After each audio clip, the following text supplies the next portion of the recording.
We have been looking at the case for the resurrection of Jesus. And the way that I have been presenting the argument here is, well, let me actually re-clarify this. So we're looking at the case for the resurrection of Jesus, but specifically how we're approaching it is we are approaching it from a historical perspective, right? We are not simply approaching this as Christians attempting to defend the resurrection, even though obviously as Christians we do want to do that. We are trying to approach this as best we can as historians who are simply examining the historical evidence and coming to the best conclusion possible, right? That's what we're trying to do. And so everything that we are talking about in these passages and in these slides and stuff like that, they're going to be, by and large, things that practically anybody should be able to agree with, right? Whether you're a Christian, an atheist, a Buddhist, whatever, you should be able to agree with most of this. Some of the things that I put in there will be written from a Christian perspective, and we'll kind of clarify that as we go along. But by and large, we're just trying to look at this from a historical perspective so that we can come to a conclusion based off of the evidence itself and figure out where the evidence leads, right? Did Jesus rise from the grave or did he not? And one thing we've been doing along the way is we've been talking about various different biases that people might or might not have that kind of shape their worldviews. What we've been doing is we've been looking at 5 different facts that practically every single person agrees about in regards to the life of Jesus, specifically the death of Jesus. And the first 3 we've already covered. Today we are covering the 4th. Right? Does anybody remember what the first fact was? Death by crucifixion. A death by crucifixion. Second fact. Ladies found. Ladies discovered the empty tomb. Third fact. Independent appearances. Independent appearances after death. And then today is going to be violence endured by the apostles. And next week will be enemies of Christ converted. Right? So those are the 5 facts we're looking at. And practically every single historian will agree that these 5 things did actually happen. There's always going to be exceptions to the rule. There are some people who will argue that Jesus did not die on the cross. However, whenever people argue that, they are not arguing from a historical perspective. They are simply arguing from a conspiracy theory perspective, right? Every single ounce of historical evidence that we have would point towards the fact that Jesus did die a death on the cross, right? So that was fact number 1. Whether you're a Christian, an atheist, anybody who has taken the historical evidence seriously will agree on that. Right? There are people who will argue that Jesus simply passed out, but whenever people argue that, once again, they're not arguing based off of evidence, they're simply arguing based off of their own theories, right? They're arguing based off what they want to believe, not what the evidence actually suggests. That's a really important thing that we need to clarify, right? It's kind of like, I was watching a video recently about this, just like yesterday, right? You know how people talk about the moon landing, right? And there's conspiracy theorists who will say that the moon landing was a hoax and that it was fake, right? And they will argue that there was actually this whole conspiracy behind the moon landing and that we actually never set foot on the moon and that people basically just faked the whole thing. And the arguments that they will present can sound very compelling whenever you first hear them. To where whenever you hear their arguments about how it was a hoax and how it was all pulled off, some people, you hear it and you're like, wow, I think the moon landing was a fake. Here's the issue though. While those theories are very compelling, there is not a shred of evidence to suggest that they're actually true, right? There's a lot of evidence suggesting that the moon landing did actually occur, and even though it is kind of hard to wrap your mind around the fact that we have set foot on the moon, all the historical evidence we have would suggest that yes, we did set foot on the moon, and if it was in fact a hoax, it was, honestly, for them to pull off a hoax like that would be more miraculous than setting foot on the moon itself. Just because not only would they have pulled off the hoax, but they would have had to somehow keep hundreds of people silent about that hoax, with not a single person even slipping up slightly. Does that make sense? Mm-hmm. Right? And we're kind of dealing with the same thing when it comes to the resurrection, right? So some people will argue that Jesus did not die on the cross. However, there's no evidence suggesting that. And so if Jesus did not die on the cross, then that would mean that somehow the early church convinced everybody to lie and say that he did, right? That's actually harder to believe, simply because there were a lot of people who didn't want to believe in Jesus, right? The enemies of Christ, it would be a lot easier for them to just step up and say he didn't actually die on the cross, right? That would have been the easiest way to simply get rid of this whole resurrection rumor. But nobody claimed that, right? And so every single ounce of evidence that we have suggests Jesus did die on the cross. Every historian that examines the evidence agrees on that, right? There's going to be exceptions, but those people are arguing from an ahistorical perspective. Secondly, ladies discovering the empty tomb, right? Practically everybody agrees that women were the first people to discover the tomb of Jesus empty come Sunday morning. Does that prove that Jesus resurrected? No, it doesn't prove he resurrected. It simply proves that the tomb was empty, right? There's several reasons why it could be empty. Maybe the body was stolen. That's what the earliest enemies of Christ tried to argue. But if the body was stolen, you've kind of got to figure out who stole it, why did they steal it, what motives would they have to steal it, and you have to explore that a little bit further, right? But that is a legitimate possibility, right? You could say that somehow maybe there was like this explosion inside the tomb and the body was eviscerated, and whenever they showed up, it was just gone. Well, at that point, you would probably have a tough time explaining exactly why the grave clothes and stuff were still in there, but you know what? Let's act like maybe they just made that stuff up, right? Long story short, what I'm trying to highlight is that each of these facts in isolation proves nothing, right? All because Jesus died a death by crucifixion doesn't prove that he resurrected. There's a lot of people who died on a cross. That doesn't mean that they all resurrected, right? It simply means that he died, which is a necessary prerequisite to resurrection. All because women discovered an empty tomb doesn't prove that Jesus resurrected, right? I could go find a tomb that's empty over in the nearest cemetery. That doesn't prove that the person resurrected from the dead. It just proves that something happened to the tomb so that there's no longer a body there, right? Thirdly, the third fact, what was it? Testing out. The independent appearances. Independent appearances after death, right? There are a lot of different accounts that we have, both in the Gospels and in other New Testament texts, and even outside of the Bible itself, where people have suggested that they have seen the resurrected Jesus, right? And many of these people were writing during the time period of living memory, right? To where during the early years of the church, whenever a bunch of people who were witnesses to this would have still been alive, you have claims coming out that Jesus appeared to a bunch of women, that he appeared to Peter, that he appeared to his brother James, that he appeared to 500 people at one time, that he appeared to the Apostle Paul. You have all these different accounts that Jesus showed up and appeared to these people. And whenever you actually look at the testimony that these people leave behind, like we're going to talk about today, we have very good reason to believe that they at least believed that their reports were true. Now, all because you say that you saw somebody alive after they were supposedly dead, that doesn't mean they resurrected, right? There's a lot of people who go around saying that they've seen Elvis or Michael Jackson walking around nowadays. That doesn't mean that Elvis or Michael Jackson are actually alive right now, right? It just means that people might be a little bit crazy. However, whenever we're talking about the apostles, it does hit a little bit different, because these are people who would have known Jesus better than anybody else.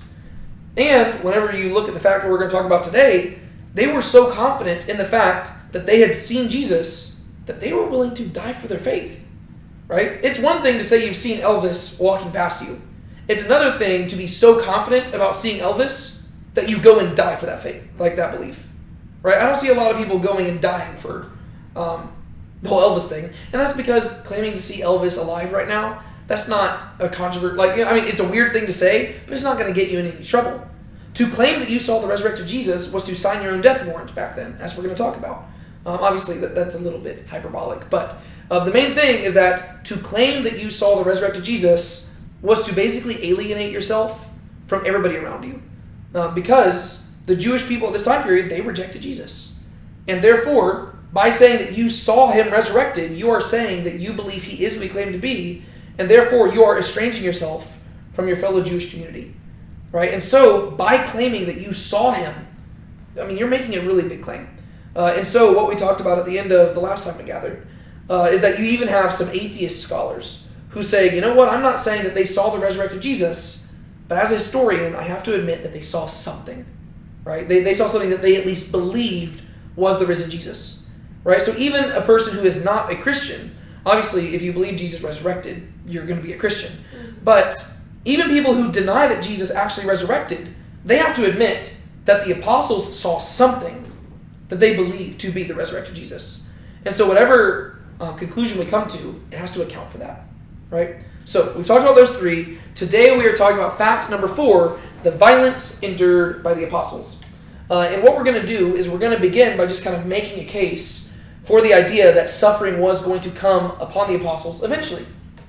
And sure enough, from the very beginning of his ministry, Jesus made it clear that suffering was a guarantee for his earliest followers, something that they needed to be prepared for.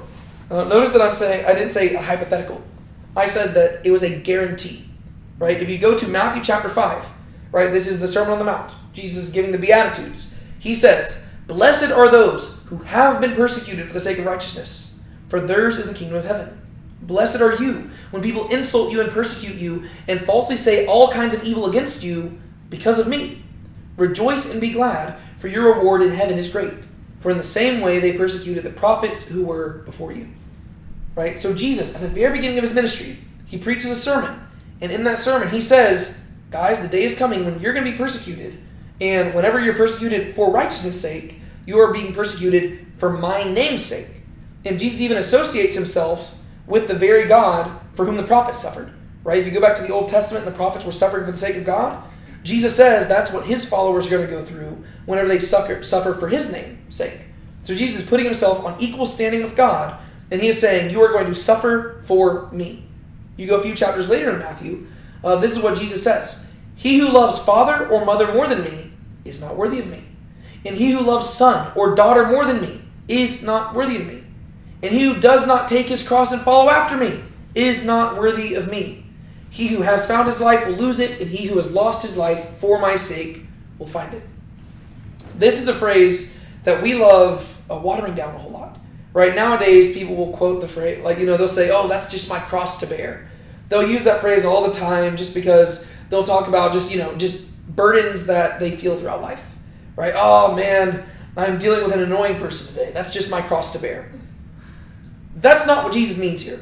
Right? Jesus is speaking to Jewish people in a Greco-Roman context where every single year when they traveled to Jerusalem, they would have walked down roads lined with crosses. Right? And they would have seen naked people flogged, scourged, bleeding to death, nailed to wooden posts, and dying. Jesus turns to these people in that context, and he says, "If you do not take up your cross and follow after me, you are not worthy of me." And he says that, keep in mind, before he himself bears the cross.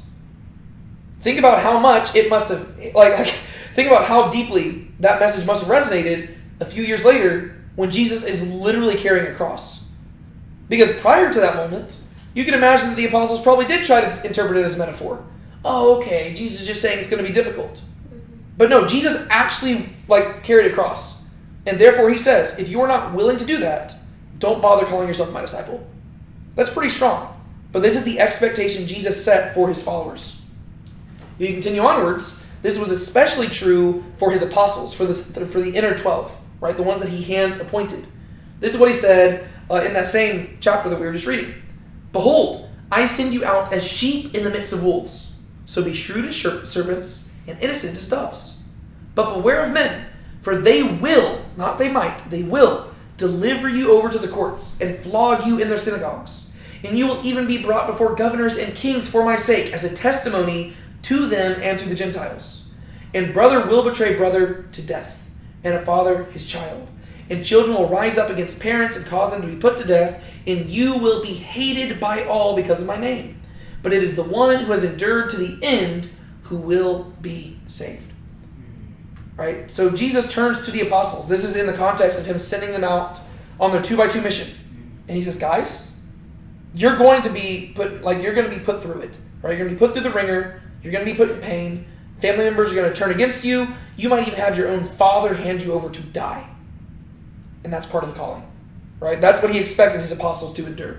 If you go to John chapter 15, this is during the Last Supper, Jesus says this: "If the world hates you, know that it has hated me before it hated you. If you are of the world would love its own.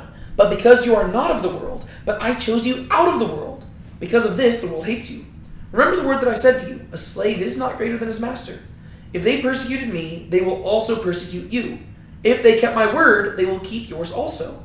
But all these things they will do to you for my name's sake, because they do not know the one who sent me. They will put you out of the synagogue, but an hour is coming for everyone who kills you to think that he is offering service to God." So Jesus turns to the apostles. He says, guys, the day is coming not only when people are going to persecute you for my name's sake, but when they do it, they're going to think they're actually serving God as they do it. Right? So Jesus is making it very clear He expects his apostles to suffer. Right? This is not a popular teaching nowadays. Right? Nowadays, we don't like hearing about this. But whenever you read the Gospels, this is what Jesus says again and again and again. Jesus even alluded to the sufferings and deaths of some of his apostles in particular during his ministry.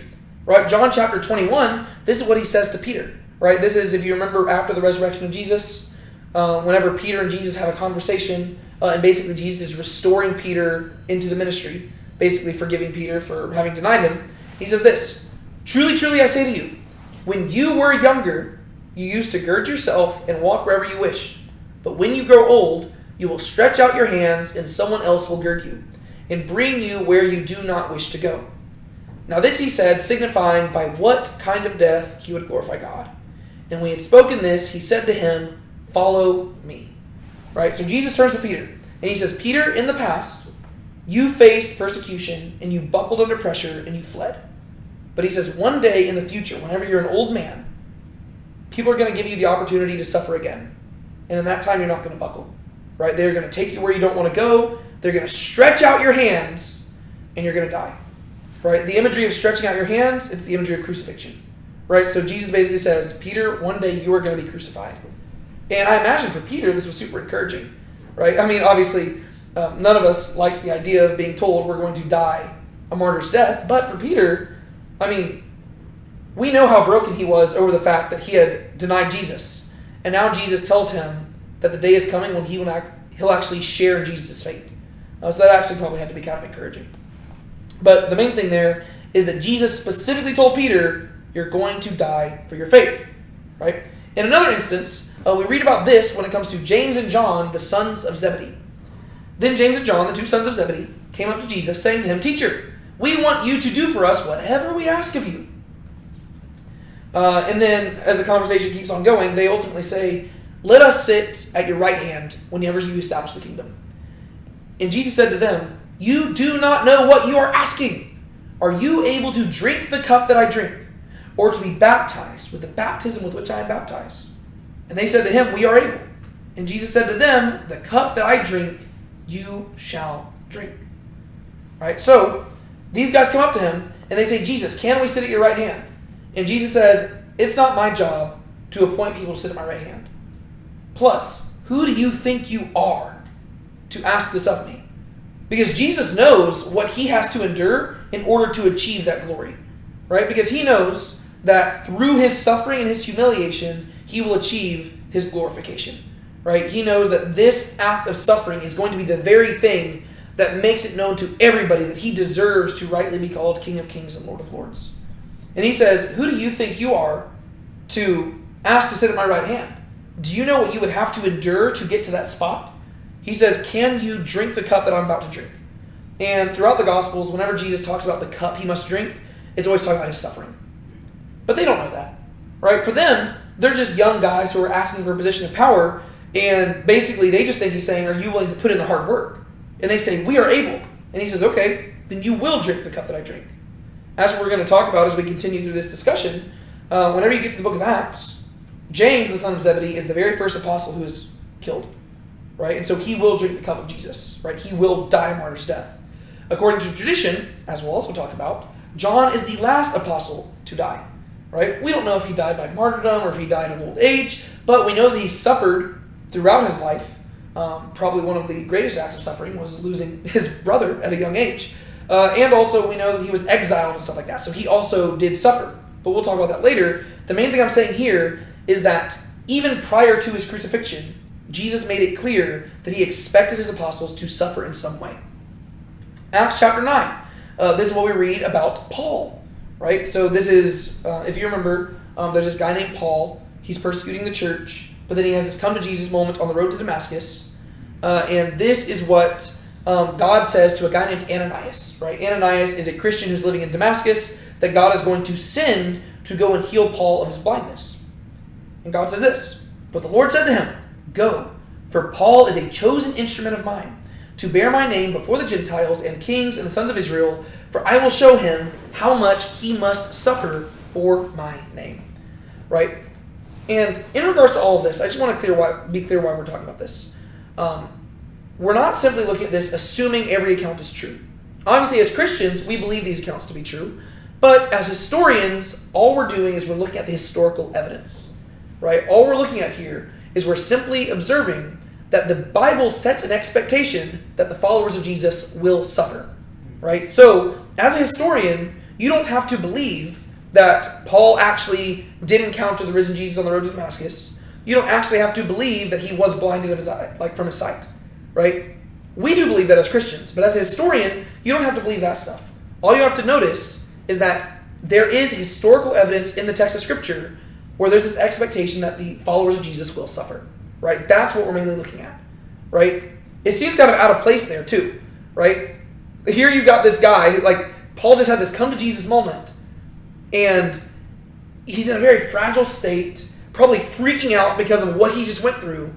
And the very first thing that he's going to be told is, hey, God's got a job for you, and that job involves suffering immensely.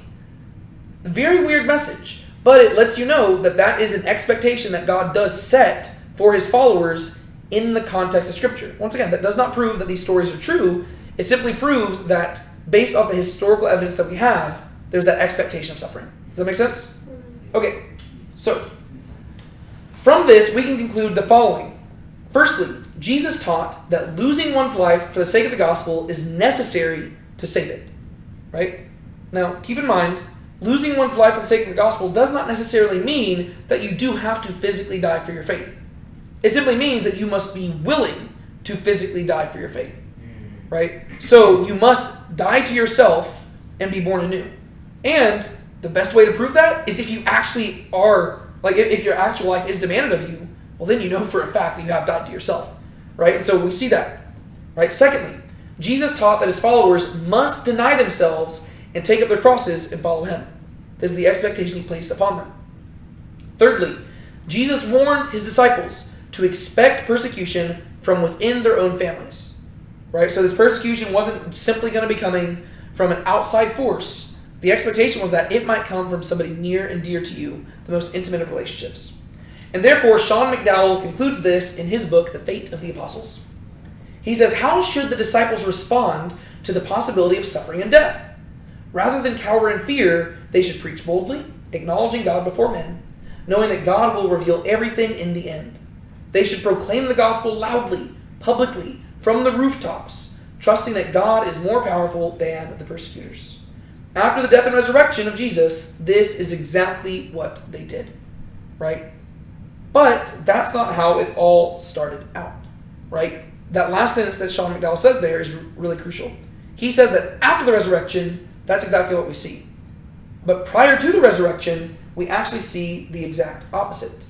Because on the night that Jesus was betrayed, we see the apostles fail significantly, right? Despite all that Jesus warned them about, right? We just looked at the evidence that time and time again, Jesus told them, persecution is coming, persecution is coming, persecution is coming, right? Very early on, when it came to them following Jesus, they were given the message, you should expect to suffer severely.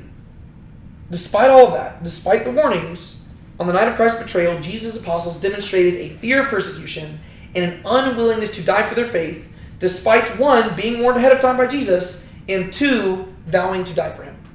This is going to be super important when it comes to understanding why this fourth fact is a bedrock fact that everybody agrees on, right? Matthew chapter 26, you read similar accounts in Mark chapter 14, Luke chapter 22, and John chapter 13, but this is what we read in Matthew 26. I believe this is during the Last Supper. Then Jesus said to them, you will all fall away because of me this night. For it is written, I will strike down the shepherd, and the sheep of the flock will be scattered. But after I have been raised, I will go ahead of you to Galilee. But Peter answered and said to him, even though all may fall away because of you, I will never fall away. Jesus said to him, truly I say to you, that this very night, before rooster crows, you will deny me 3 times. Peter said to him, even if I have to die with you, I will not deny you. And all the disciples said the same thing too. Right? Notice the weight of that story right there. Right? We know from the Gospel of John, which we read already, that during the Last Supper, Jesus said, persecution is coming for you. And then, a little bit later, what does Jesus say? All of you are going to fall away. So he tells them on one hand that persecution is coming, But then, on the other hand, he speaks with total confidence in the fact that not a single one of them is going to be willing to suffer for his sake when the time comes. Mm-hmm. And they don't just blindly accept this rebuke, right? They actually argue back, and they say, Jesus, what are you talking about, dude? We're not going to fall away. We've been with you this long. You think we're just going to abandon you in your time of need? No, by no means. This is where Peter speaks up, and he says, Jesus, you're sounding crazy.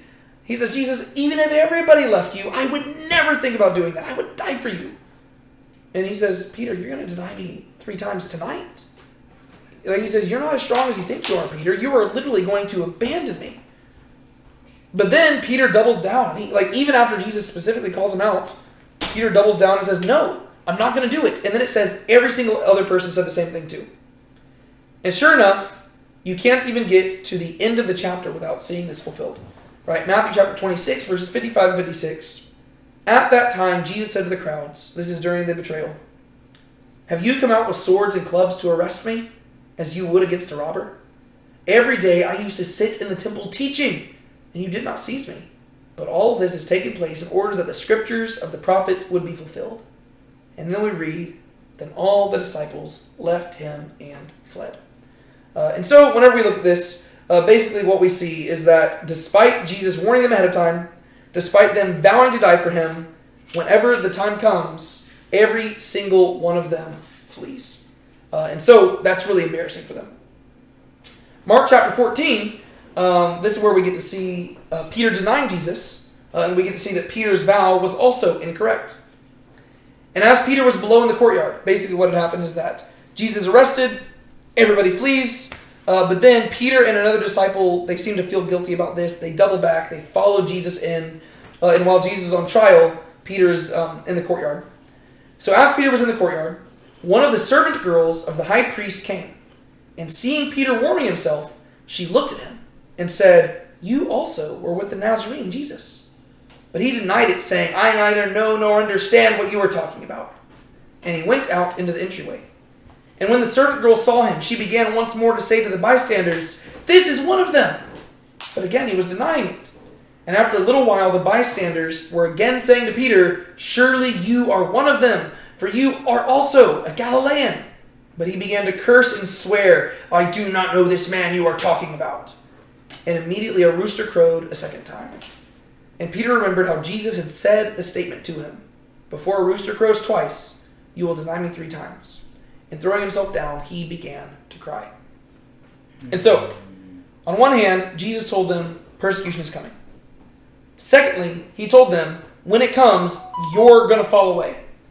Thirdly, they heard both of those things, and they argued back, and they said, we would never do it. Fourthly, they did do it, and they all abandoned him. Fifthly, even whenever Peter felt guilty about doing it, and he doubled back, he still buckled under pressure and still denied Jesus not once, not twice, but 3 times. This is embarrassing. Right? I mean, this is like it'd be one thing if he had never warned them, right? It'd be one thing if they'd been caught blindsided by this. Right? This is like the equivalent of a person walking across the road and you telling them several times, there is a car coming. There is a car coming. And they turn to you and they say, I see the car. Don't worry. I'm not going to get hit by the car. And then you tell them, you're going to get hit by the car. I don't think you understand. And they say, don't worry, I see the car. And you have like a 30-minute long discussion about this. And then they still walk out and get hit by the car. Right? At that point, like that is just embarrassing for them because of how stubborn they were in insisting they would not fail. And so, given the criterion of embarrassment, real quick, since it's been a few weeks since we've gathered, what is the criterion of embarrassment again? Whenever it's something that is not necessarily like a positive trait, so if somebody is admitting to that, they're probably not making it up because it's not something that usually people would want to admit to. So maybe something that is like embarrassing for a person or kind of like reveals maybe like a bad character trait or something like that. Yeah. So it's something that's whenever you're sharing details that aren't inherently flattering towards somebody, There you go. It's more likely to be true. Especially if the author is sympathetic towards the person who is being painted in an unflattering light. Right? It's one thing if I write an account about my greatest enemy and I say a lot of bad things about him. Mm-hmm. Well, I could be exaggerating that stuff. But if I were to write an account about Brienne, and I put unflattering things, well, those are probably more likely to be true because, Brienne's my fiance. I have every reason to say good things about her, right? And so if I say something bad, well, it's more likely to be true, right? Well, we know that obviously the authors of the Gospels are Christians, right? That's why they're writing the Gospels. Mm-hmm. And so they have every motive to say flattering things about the apostles. Yet this is not flattering at all. And so given the criterion of embarrassment, it seems unlikely that the early church would fabricate stories portraying their founding leaders in such a negative light, especially one, at such a crucial moment, and two, so closely to the founding of the church. Right? I mean, let's think about both of those individually. Right? This moment right here, right? I mean, like Peter denying Jesus right here, or the disciples fleeing, it's not like they did this halfway through Jesus' ministry.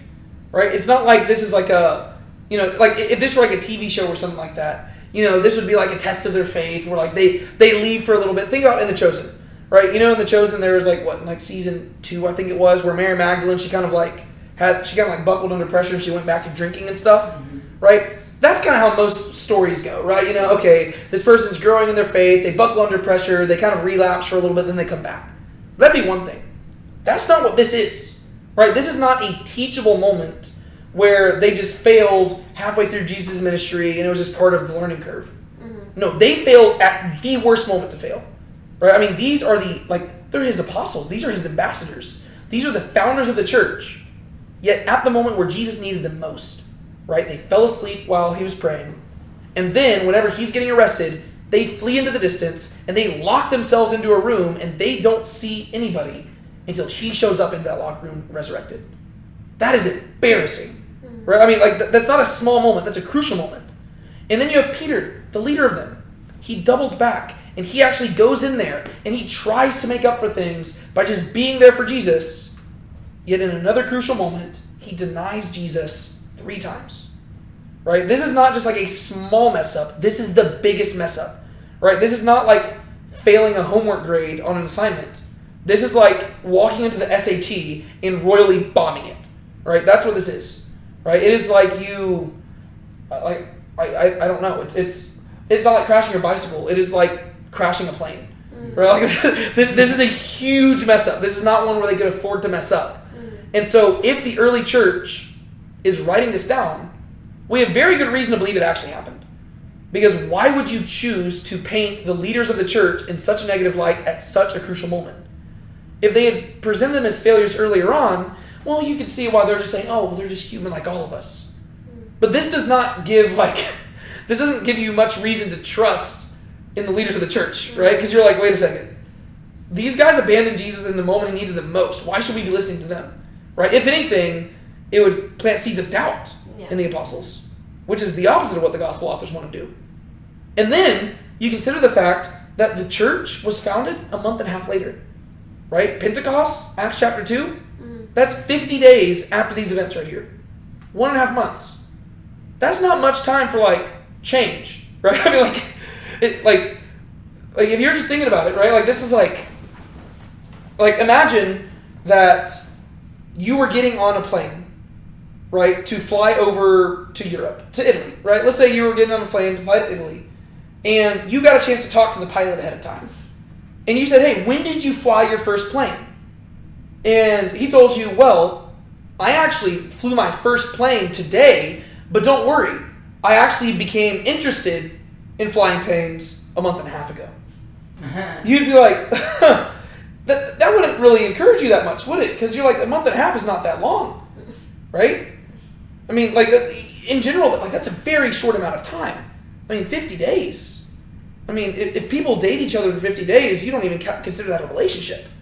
Right? I mean, that's just it's a month and a half.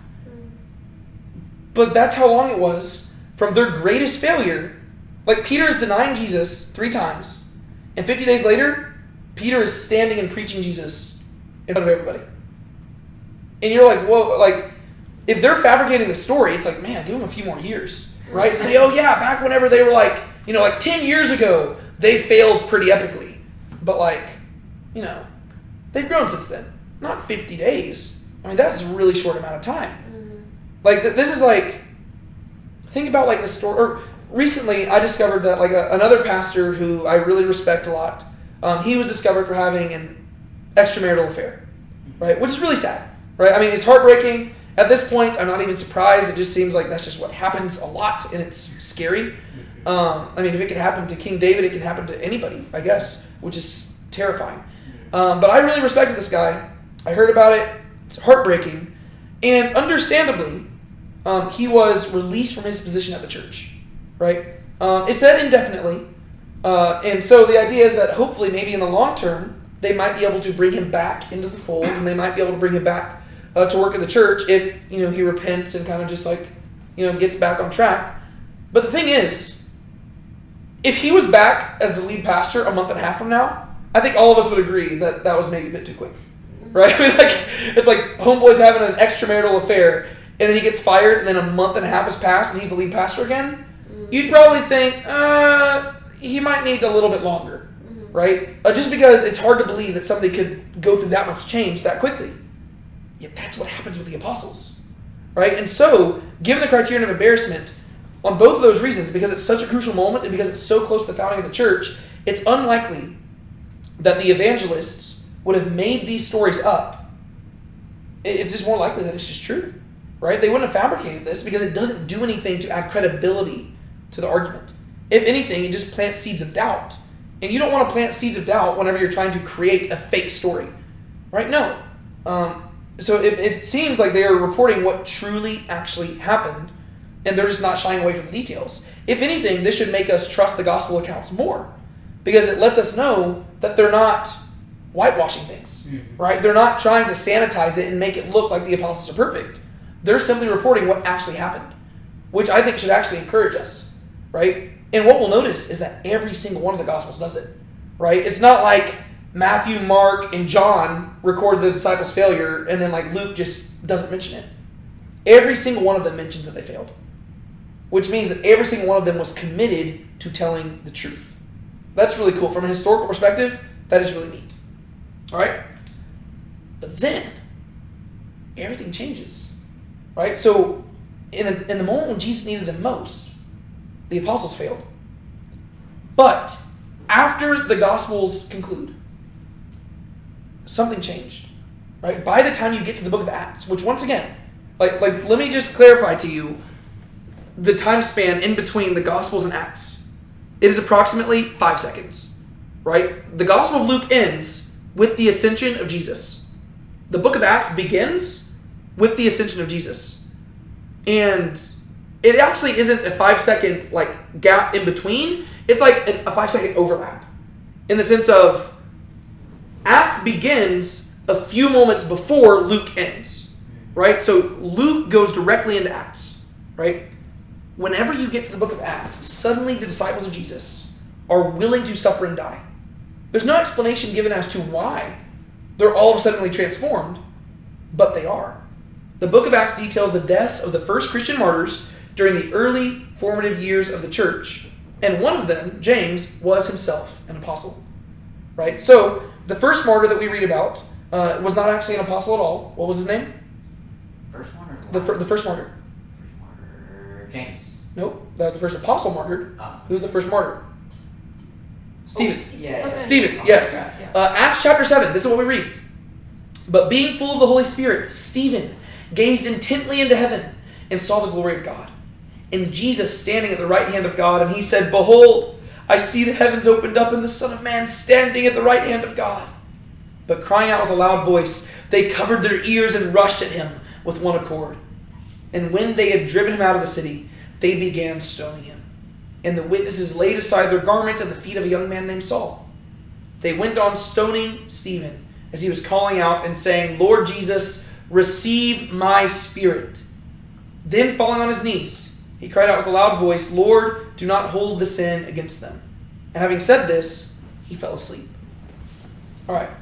So once again, as a historian, you don't have to believe that every single detail in this is true. As a Christian, I do believe it's true. But as a historian, we're simply looking at the historical evidence. And to me, the main thing that sticks out here is what Stephen says as he's preparing to die. He says, "Lord Jesus, receive my spirit." Right? He doesn't show any apprehension to die. and he doesn't show an unwillingness to die. Instead, he seems to have this expectation that he is going to die in this moment, and he willfully departs from earth. Right? He says, receive my spirit. Right? He says the same thing to God as Jesus said from the cross. Right? Father, into your hands I commit my spirit. Father, forgive them. They know not what they do. Stephen is following in the footsteps of Jesus, and he embraces death. Right? And in fact, the portrait of Stephen that you see in Acts chapter 7 here is so noble and valiant that you could actually see why skeptics might even try to argue that this is fabricated. Because it almost looks too good. Right? Here you've got this young guy who just was recently appointed as one of the first deacons of the church. He gives this impassioned sermon where he's just preaching the gospel, and then he falls to his knees as stones are hitting him, and he says, Father, receive me. Right? I mean, you can see why a skeptic might try to argue that that's fabricated. And ultimately, as a historian, our goal is not to prove that it's true. Our goal is simply to highlight that we have historical evidence of an early follower of Jesus willfully dying for his faith. Right? That's the main thing that we're trying to highlight. Do you get the distinction there? All right. We move a little bit later on, Acts chapter 12. This is where we read about the very first apostle being killed. Now, about that time, Herod the king laid hands on some of who belonged to the church in order to harm them. And he had James, the brother of John, put to death with a sword. Right? This is around AD 42 to 44, somewhere in there. Right? This is just about 10 years after the resurrection of Jesus. Very early on. One cool thing about both of these is that this is just a fun detail that really isn't relevant to the resurrection thing, but both of these moments are transition moments in the book of Acts. Right? If you go back to Acts chapter 1, Jesus says, you'll be my witnesses in Jerusalem, Judea, and Samaria, and to the ends of the earth. Right? Acts chapters 1 through 7 are the church in Jerusalem. Stephen is martyred, and as a result, the church has to scatter, and they end up going into Judea and Samaria. Acts chapter 12, one of the apostles is martyred, and therefore the apostles also have to scatter. And because whenever the church first scattered, it seems like a lot of the apostles stayed in Jerusalem, so it was kind of their headquarters. But after one of the apostles is killed, all of a sudden they all have to scatter even further, and they end up taking the gospel to the ends of the earth, to the Gentiles. And so whenever you read the book of Acts, it's kind of a fun little detail that persecution, it's almost like in the book of Exodus. Remember whenever the Pharaoh was trying to kill the Israelites, every time he tried to persecute them, they ended up increasing? It's the same thing with the church. Right? Every time the church is persecuted, it actually ends up leading to them fulfilling the Great Commission further. Right? They're hanging out in Jerusalem until they're persecuted. Then they go to Judea and Samaria. And then they're persecuted more, they go to the ends of the earth. And so these moments right here are actually pivotal moments in the book of Acts because they actually force the apostles and the disciples to fulfill the Great Commission.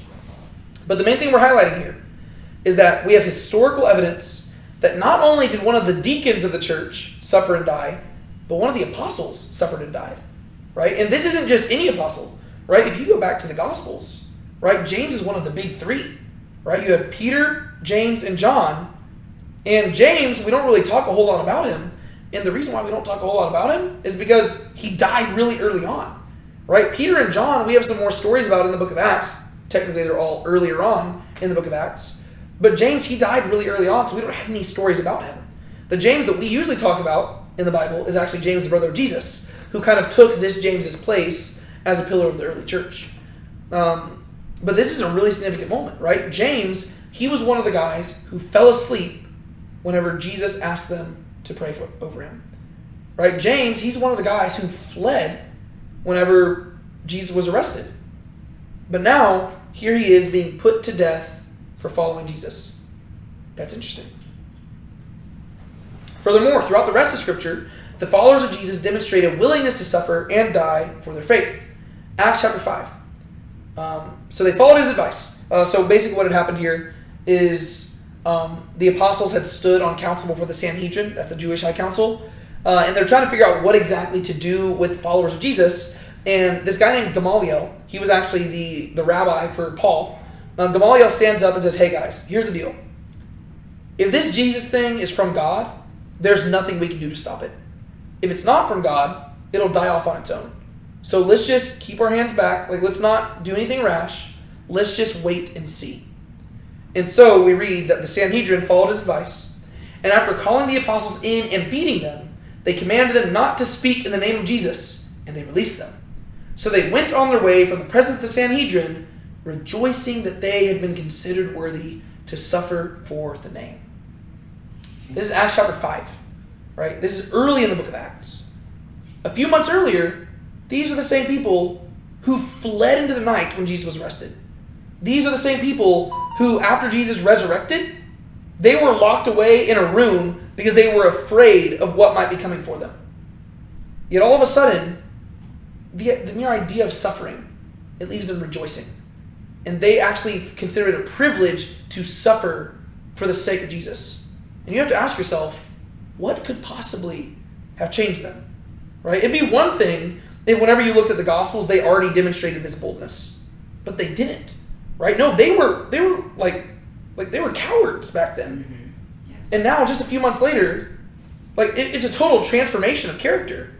And now you've got to figure out, as a historian, you've got to figure out what could possibly have turned these cowards into willing martyrs. Because that doesn't happen overnight unless something drastic has happened. And this has happened practically overnight. 2 Corinthians chapter 11. This is where Paul, he's comparing himself to other people. Like, basically, a lot of people were trying to discredit Paul and his apostleship, right? And he's basically standing up, and he feels weird doing this. You'll kind of be able to tell by his language. He doesn't like defending himself, but he does defend himself just to prove a point. And he says this: are they, talking about these other people, are they ministers of Christ? I speak as if insane. I more so, in far more labors, in far more imprisonments, in beatings without number, in frequent danger of death. 5 times I received from the Jews 40 lashes less one. 3 times I was beaten with rods. Once I was stoned. 3 times I was shipwrecked. A night and a day I have spent in the deep. So whenever Paul is listing out his credentials for apostleship, the first thing he turns to is suffering. He says that suffering is his proof that he is the real deal. Because from his perspective, he doesn't regret that suffering. Whenever you read other texts that Paul says, he says he rejoices to, share in the sufferings of Christ. And he wants to make up in his body what was lacking in Christ's sufferings. And so Paul says, guys, look at my suffering. You know that I'm sincere about this. If I wasn't sincere about it, why would I suffer this much? 2 Corinthians was also written very early on in Paul's ministry. So all the things you see here, that sounds very drastic, this was simply the beginning of it. Right? He already mentions that he was shipwrecked 3 times. And the 3 shipwrecks he mentions right there, none of those are the ones that are mentioned in the book of Acts. And so we know that he was actually shipwrecked at least one more time in his life, if not several other times. Right? So this guy has gone through it, and he has no regrets about it. Right? He simply was willing to suffer. Suffering and a willingness to suffer is furthermore a central theme throughout all the works of Paul. Romans chapter 5, verses 3 and 4. And not only this, but we also boast in our afflictions, knowing that affliction brings about perseverance, and perseverance, proven character, and proven character, hope. A little bit later in that same book, for I consider that the sufferings of this present time are not worthy to be compared with the glory that is to be revealed to us. Notice what Paul says about suffering there. From his perspective, suffering is nothing. He says, guys, and keep in mind, Romans and 2 Corinthians, written roughly around the same time period. So whenever he says suffering, he has in mind all the things he just listed, right? Being beaten, being stoned, being flogged, all that stuff, being imprisoned. That's what he has in mind when he says suffering. He's not talking about getting slapped on the wrist. No, he has gone through it. And he says, suffering's nothing compared to what we're going to receive of Jesus. So not only does he talk about suffering, but from his perspective, he is so confident in his faith that suffering is as nothing to him. That from his, if you're a historian, once again, you don't have to believe everything that Paul's saying here is true. You simply have to understand this is his mindset about suffering. Do you see why that's important as a historian? Right? You're simply trying to understand how the apostles viewed suffering. Because that, once again, this stuff does not prove that Jesus resurrected. It simply proves that the apostles saw something that transformed them so much that they were literally willing to go through hell and back just for Jesus. Right? I mean, like that's the thing. So you don't have to believe that everything Paul says here is true. What we're looking at is we're simply looking at the mentality of the apostles. And we're trying to understand how they viewed life. Because that is what the historical evidence is, right? These are written by apostles. Well, let's see how they viewed the world around them. And from their perspective, suffering was nothing. Romans chapter 8, verse 36. Who will separate us from the love of Christ? Will affliction, or turmoil, or persecution, or famine, or nakedness, or peril, or sword? Just as it is written, for your sake we are being put to death all day long. We were counted as sheep for the slaughter. So Paul says, hey, this is just fulfilling Scripture. Right? We're being put to death day after day after day. This is simply how it goes. And you know what? None of that will separate us from the love of God. That's right.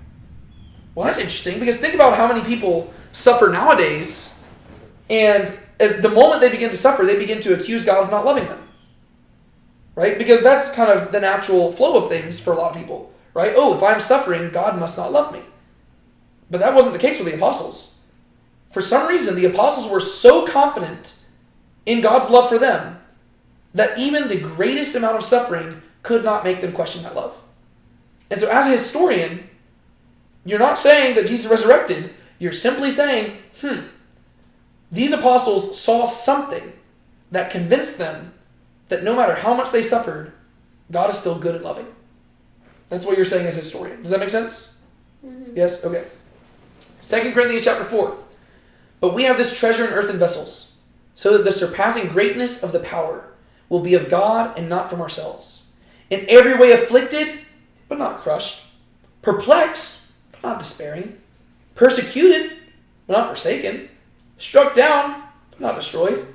Always carrying about in the body the dying of Jesus, so that the life of Jesus also may be manifested in our body.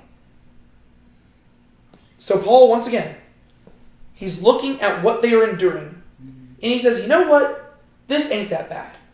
Yeah, we might be afflicted, but it could be worse. We're not crushed. Yeah, we might be a little bit perplexed and confused, but hey, we're not despairing. Yeah, we're persecuted, but guess what? God hasn't forsaken us. Yeah, we're struck down, but we haven't been totally destroyed by this. And you might ask yourself, Paul, how can you be so confident in this?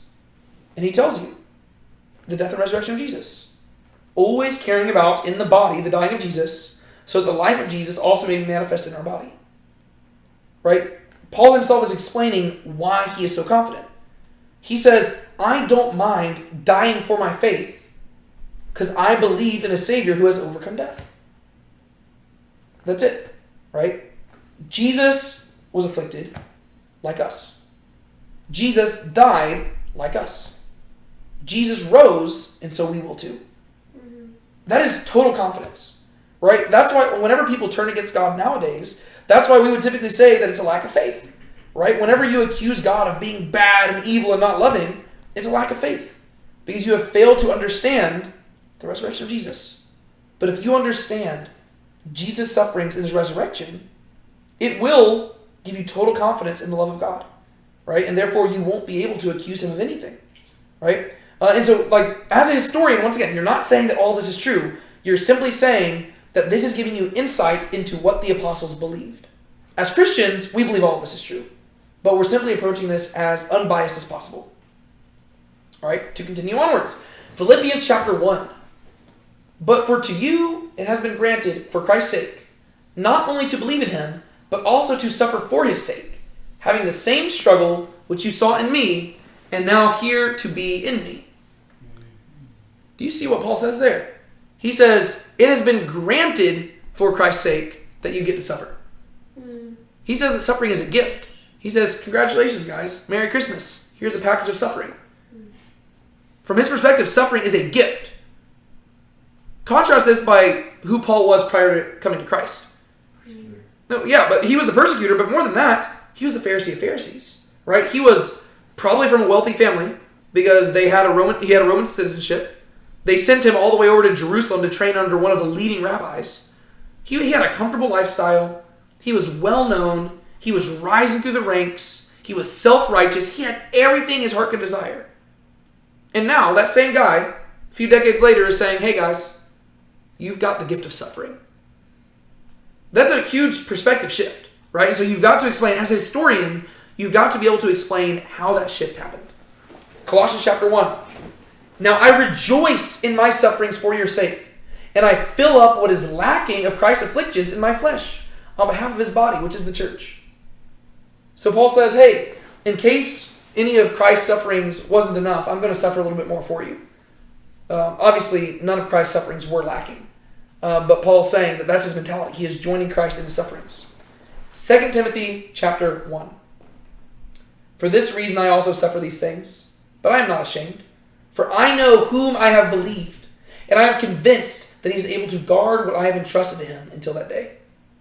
So Paul once again explains why he is not afraid to suffer. He says he knows who he's believed in, and he is convinced that he will be with him until that final day, right? That he will guard his faith, right? He will guard his salvation. He says, I'm not afraid of suffering. Why? Because I believe in Jesus, and I believe in the resurrection, right? So from Paul's perspective, it always goes back to the resurrection, and as a historian, that's what we're looking for, right? We are trying to figure out what the apostles believe and why they believe it. And as a historian, you are consistently seeing it's the same thing, right? I am willing to suffer. Why? Because Jesus rose. That does not mean Jesus actually rose. It simply proves that that is why the apostles were so confident to suffer, right? And so at the very least, we can say that they believed that he rose. 2 Timothy chapter 4. For I am already being poured out as a drink offering, and the time of my departure has come. I have fought the good fight. I have finished the course. I have kept the faith. Does this sound like a guy with regrets? No. This sounds like a guy who, he says, you know what? It's time for me to depart. He doesn't say to die, to depart. Whenever you depart from one place, what does that imply? You're leaving. It means that you're going somewhere else, right? So this is not a guy who thinks he's about to just vanish from existence. He says, I'm leaving one place. I'm going somewhere else, right? And he's confident in this, right? This is very different than Hamlet. Whenever you read Hamlet, to be or not to be, that is the question. He says that it is the threat of that undiscovered country from whose bourne no traveler returns that puzzles the will and makes us rather bear those ills we have than fly to others that we know not of. Right? Hamlet, the whole reason he doesn't kill himself is because he says he is afraid of the afterlife because he doesn't know what's going to come. Paul says the whole reason he's not afraid of death is because he's confident in what is to come. He says, yeah, I fought the good fight, finished the race, kept the faith, I've suffered. Now I'm going to go depart and be with my Lord. Right? That is Paul's perspective. And that's not it, right? I just quoted a handful of passages, but all down there, there's so many other passages that Paul himself quotes, like that Paul himself references suffering, right? Paul's letters are filled with references not only to his personal suffering, but his willingness to suffer. And it's not just Paul, right? The rest of the New Testament also shows that the apostles suffered and were willing to suffer. James chapter 1. Keep in mind, who is James? He's one of the... No, not that one. A different James. This is the brother of Jesus, right? Keep in mind that James, like Paul, started off as an enemy of Jesus. Mm-hmm. We're going to be talking about Paul and James next time we gather. Mm-hmm. James chapter 1, verses 2 through 4. Consider it all joy, my brothers, when you encounter various trials, knowing that the testing of your faith brings about perseverance, and let perseverance have its perfect work, so that you may be perfect and complete, lacking in nothing. James is writing to the fellow Christians. He says, guys, I want you to rejoice whenever you suffer, because this will be good for you. So that's an interesting outlook on suffering. 1 Peter. Whoa, who's 1 Peter written by? Peter, the one who denied Jesus 3 times. Mm-hmm. The one who, fled with the other apostles. That Peter. For to this you have been called, since Christ also suffered for you, leaving you an example that you should follow in his steps. So Peter says, hey, Jesus suffered so that you would suffer. That's crazy. That also sounds very different than the gospel that we're used to hearing. Mm-hmm. In the American church? Is that what you're talking about? 1 Peter 4:13. But to the degree you are sharing the sufferings of Christ, keep on rejoicing, so that also at the revelation of his glory you may rejoice with exultation. This is the guy who denied Jesus 3 times because he was afraid to suffer. And now he says, hey guys, to the degree that you get to share in Christ's sufferings, I want you to rejoice. The more you suffer, the more you rejoice. The less you suffer, the less you rejoice. And as a historian, you've just got to ask, how did this transformation happen? Right? On one hand, we have very good reason to believe that the evangelists were not lying when they said Peter denied Jesus 3 times. We have 4 different documents that record that he denied Jesus 3 times. And now, you've got him saying to rejoice to suffer? What changed? Revelation chapter 6, verse 9. And when he opened the 5th seal, I saw underneath the altar the souls of those who had been slain because of the word of God and because of the witness which they had maintained. So not only is there an expectation that the apostles would suffer, there's an expectation that people throughout the church will suffer until Christ comes back. Right? And that in the end, like John, this is John writing, and he has a vision. He says, I saw people slain around the throne. Right? A bunch of martyrs who died for their faith. And once again, that's simply a handful of examples in regards to the willingness to suffer. If you want more, look below. Hebrews chapter 3, Hebrews chapter 6, Hebrews chapter 10, 1 Peter chapters 1, 4, 1 John chapter 3, Revelation chapters 1, 2, 6, 11, 12, 17, 16, 18, 19, 20, right? All of these references. There's suffering in almost every single book of the New Testament. And that is the expectation. For those, y'all have been with us on Tuesday nights in our Bible study thing. Think about how often we talk about suffering every time we're in a New Testament book. It's one thing where, the American church doesn't like to emphasize it that much, or we always water it down to make it to where the trials are just like hardship in life. But suffering is one of the most dominant themes throughout the entire New Testament. And that's something where, as a historian, it should stick out to you. Because here you see that that was something that they were willing to go through. And I was going to say something, but I'm going to save it for later. All right. So that's just in the Bible, right? So not only do we see a willingness to suffer in the Gospels, a call to suffer in the Gospels, a willingness to suffer in the writings of Paul and the other apostles, but also extra-biblical tradition as early as the late 1st century testifies to the fact that many of the earliest followers of Jesus suffered for their faith, and many of them went on to face martyrdom. First Clement, this is this is a letter that was written at the end of the 1st century. It was actually probably written around the same time period that Revelation was written, but this is not a book that goes in the Bible, right? But we have access to it. You can read it, and it's actually a pretty good book to read. This is what Clement says. Through envy and jealousy, the greatest and most righteous pillars have been persecuted and put to death. Right? Pillars were basically just a way that people would refer to the foundational people in the church. So Paul himself referred to Peter, James, and John as pillars of the church in Galatians.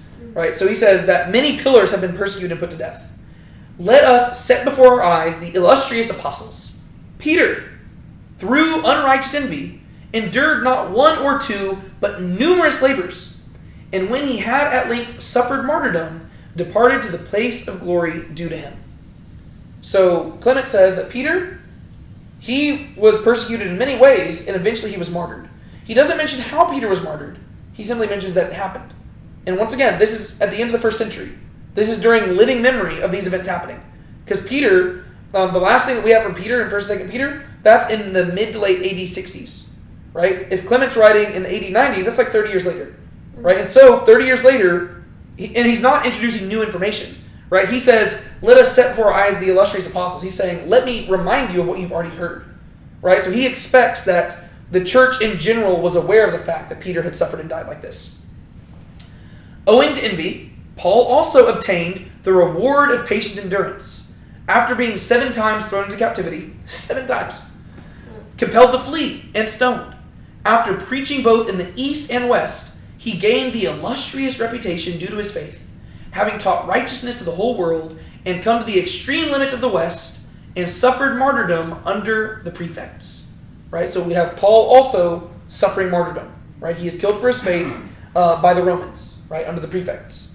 Other really cool details here. It says that Paul made it all the way to the farthest limits of the west. Do you know what country he probably has in mind here? Spain. Spain. Yes, because in the book of Romans, Paul mentions that he desperately wants to go to Spain, but nothing in the New Testament tells us whether or not he ever actually made it. But according to Clement, he did. Which that's kind of a cool little detail, because we know that Paul, Jesus said, take the gospel to the ends of the earth. And Paul says, well, the furthest west you can go is Spain. Because, keep in mind, North America and stuff wasn't founded yet. And so he says, I'm going to take it to the ends of the earth if that's what it takes. So according to Clement, he did. But notice that Clement calls martyrdom the reward of patient endurance. Right? That's what martyrdom is. It's the reward. Right? It is the gift of dying for your faith. You patiently endure through life. You die for your faith. Thus was he removed from the world and went into the holy place, having proved himself a striking example of patience. To these men who spent their lives in the practice of holiness, there is to be added a great multitude of the elect, who, having through envy endured many indignities and tortures, furnished us with a most excellent example. Through envy, those women, the Danaides and the Darcy, being persecuted, after they had suffered terrible and unspeakable torments, finished the course of their faith with steadfastness, and though weak in body, received a noble reward. So, not only did Peter and Paul and the other apostles suffer martyrdom, but there's even other people who are lesser known. Even women are suffering martyrdom, right? In that day, that's even crazier, because you wouldn't expect women to have to go through that, right? Usually it'd be the men who would be getting the brunt of that force, right? And it's not just that passage right there. This is a guy named Polycarp, who is writing a letter to the Philippian church. This is around AD 110, right? So the beginning of the 2nd century. He says this, I exhort you all, therefore, to yield obedience to the word of righteousness, and to exercise all patience, such as you have seen set before your eyes, not only in the case of the blessed Ignatius, and Zosimus, and Rufus, but also in others amongst yourselves, and in Paul himself, and the rest of the apostles. I think it's cool that they keep using the word patience here. Right? Patience, like that's what, like from their perspective, that is what it is to endure in your faith. Right? Because keep in mind, patience in Greek, it really just translates to long suffering. Right? Whenever we think of patience, we just think of us being annoyed. But from their perspective, no, patience is a lot more extreme. It is whenever you literally have to suffer for a long time. Right? For us, we think that we are suffering for a long time whenever somebody's just being really annoying, it's like talking in our ear. Whenever they talk about patience, they are literally talking about suffering your entire life. And so that's what it means whenever they say that's an example of patience. Keep in mind, fruit of the Spirit is love, joy, peace, patience. Right? And so parts of the fruits of the Spirit are being able to endure martyrdom. Right? This do in the assurance that all these have not run in vain, but in faith and righteousness, and that they are now in their due place in the presence of the Lord, with whom also they suffered. For they love not this present world, but him who died for us, and for our sakes was raised again by God from the dead. Right? So he says, we've got a list of people who willfully died for their faith. And keep in mind, again, this is at the beginning of the 2nd century, very early on in the church. This is a guy named Tacitus, and he says this. Consequently, so this is, I think we actually read this a few weeks ago whenever we were talking about the evidence for the death of Jesus, I believe. But this is basically, I believe Tacitus, he is not a Christian, if I'm remembering this correct. Tacitus was not a Christian, but he was just reporting about Christians, and he's explaining how Nero blamed Christians for that fire in Rome. Do y'all remember us talking about that? Yes. All right. So consequently, to get rid of the report about the fire, Nero fastened the guilt and inflicted the most exquisite tortures on a class hated for their abominations, called Christians by the populace. Christus, from whom the name had its origin, suffered the extreme penalty during the reign of Tiberius at the hands of one of our procurators, Pontius Pilatus. And a most mischievous superstition, thus checked for the moment, again broke out not only in Judea, the first source of the evil, but even in Rome, where all things hideous and shameful from every part of the world find their center and become popular. Right? So I think that's the part that we read last time, because we were showing how that quote was a non-Christian evidence for the death of Jesus. Right? But if you keep reading, he says this. Accordingly, an arrest was first made of all who pleaded guilty to Christianity. Then, upon their information, an immense multitude was convicted, not so much of the crime of firing the city as of hatred against mankind. Mockery of every sort was added to their deaths. Covered with the skins of beasts, they were torn by dogs and perished, or were nailed to crosses, or were doomed to the flames and burnt to serve as nightly illumination when daylight had expired. Right? So he says that because Nero blamed the Christians for the fire in Rome, a persecution against the Christians broke out. Right? And that's what, so whenever you're in the New Testament, a lot of the persecution that you see is primarily from the Jews against the Christians. But whenever you get to some of the later epistles, we see that all of a sudden Rome is turning against Christians too. That's because of Nero right here. Right? Nero blames them for the fire, and because he blames them for the fire, all of a sudden they start persecuting Christians. And so we get to see examples of what they went through. Right? Not only were they mocked, but some of them were put to death. And the ways they were put to death were not easy ways. Right? Some of them were literally just like covered in like animal skins and fed to dogs. Right? And then like you can imagine like this is where you ultimately get like the, you know, them being put in the Colosseum and stuff like that as well. Some of them are nailed to crosses like Jesus. And then some were doomed to the flames to be burnt. Right? He says that they would hang up their bodies at night and set them on fire to light up the streets at nighttime. Right? It was a game to them. But what we see here, as a historian, we've got somebody who is not a Christian. Right? He has no reason to fabricate this. Right? He literally calls it a mischievous superstition. This dude does not believe in Christianity. Yet he admits, oh yeah, these guys willfully suffered and died for their faith. And he says that that began in the time period of Nero. Right? So he's writing in AD 115, but he's talking about events that took place 50 years earlier. Right? And those events are only 30 years after the time of Christ. So during the time period of living memory, we have Christians who are willfully going on to die for their faith in the most brutal fashion possible. Right? So we have this being reported not only by Christians, but also by non-Christians. As a historian, all of that's super significant. After having undertaken a thorough examination of the best historical evidence concerning the martyrdom of the apostles, Sean McDowell came to the following conclusions in his book, The Fate of the Apostles. Firstly, the Christian movement was a resurrection movement since its inception. What we mean by that, and this is super important, is that the earliest Christians viewed the resurrection as the make or break moment of Christianity. And that's significant. Like, that's the whole reason we're doing this case for the resurrection thing, right? It's because we also agree with that. If the resurrection did not happen, then we do not need to be Christians. And what Sean McDowell is communicating there is he's saying that that's what the early Christians believed as well. And that's going to be significant because if they are willing to die for their faith, that means that their willingness to die for their faith immediately ties directly to their conviction that the resurrection actually happened. Right? Do you see why that's like so? Like, you know, if they were placing their trust in just the miracles of Jesus in general, well, then their dying for their faith would really not say anything about the resurrection. But because they viewed the resurrection as the central thing to their faith, if they're willing to die for their faith, it means that they had confidence in the resurrection. Secondly, the 12 apostles were the first witnesses to the resurrection and launched the initial missionary movement from Jerusalem. All right, so the church itself was founded by the people who claimed to be eyewitnesses to the resurrection. Right? The church was not founded by just random people who had heard about a resurrection. It was founded by people who claimed to have seen the resurrected Jesus. Very important. Thirdly, Christians were persecuted in the early church. Right? This is what we have seen. We've looked at the evidence. We have very good reason to believe Christians were persecuted in the early church. Fourthly, although there is no early evidence that each of the apostles died as martyrs, some general claims make their individual martyrdoms more likely than not. What we mean by that, and we're going to examine this in just a second, but we do have accounts for every single one of the apostles being martyred. However, sometimes people do overstate our confidence in those accounts. Right? Sometimes people will say, oh, we know exactly how each apostle was killed. We'll talk about that in a second. Sometimes people overstate it. We don't want to do that as Christians, right? We want to be fair. However, all the evidence that we have does make it that to where at least some of those accounts are probably more likely than not. Just because we have Christians and non-Christians in Scripture and outside of Scripture alike, all admitting to the fact that there were Christians who were killed for their faith. And so at the very least, it does give credibility to the idea that some of these guys did die for their faith. Right? So even if we can't know with confidence which account is true, it suggests that one of them very likely could be true. Fifthly, the apostles were willing to suffer and die for their faith.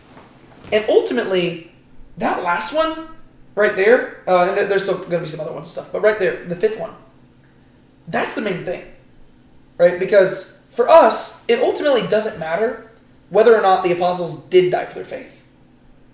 Because what really matters is whether or not they were willing to die for their faith. Can you explain to me why that is?